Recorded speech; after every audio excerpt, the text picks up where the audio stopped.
રાસાયણિક આ પ્રોજેક્ટનું નામ છે વેસ્ટ ફૂડ મેનેજમેન્ટ। આ પ્રોજેક્ટમાં રાસાયણિક ઉર્જાનું વિદ્યુત ઉર્જામાં પરિવર્તન થાય છે। આ પ્રોજેક્ટમાં મોટર પાઇપ, એલઈડી, સ્કૂ, ચાવી, લાકડાની પટ્ટી, કૃત્રિમ ઘાસનો ઉપયોગ તો ખોરાકનો કચરો સૂકો અને ભીના કચરા તરીકે અલગ અલગ ડબ્બામાં જમા કરવાથી વિભાજિત થાય છે। બંનેને પ્રોસેસ તરફ મોકલવામાં આવે છે।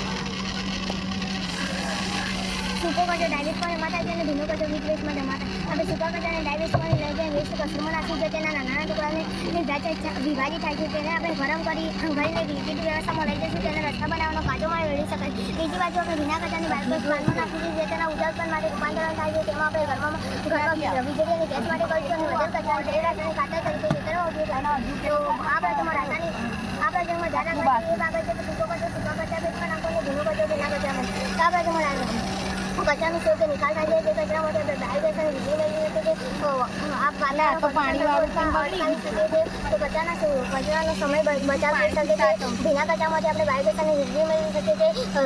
સૂકા કચરાના ઉપયોગથી પુનઃપ્રાપ્ય ડામરજા પદાર્થોનો બચાવ કરી શકીએ છીએ।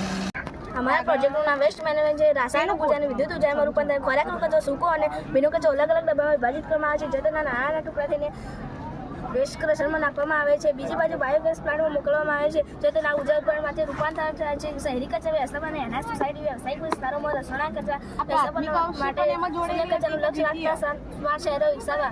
દ્વિતીય નથી।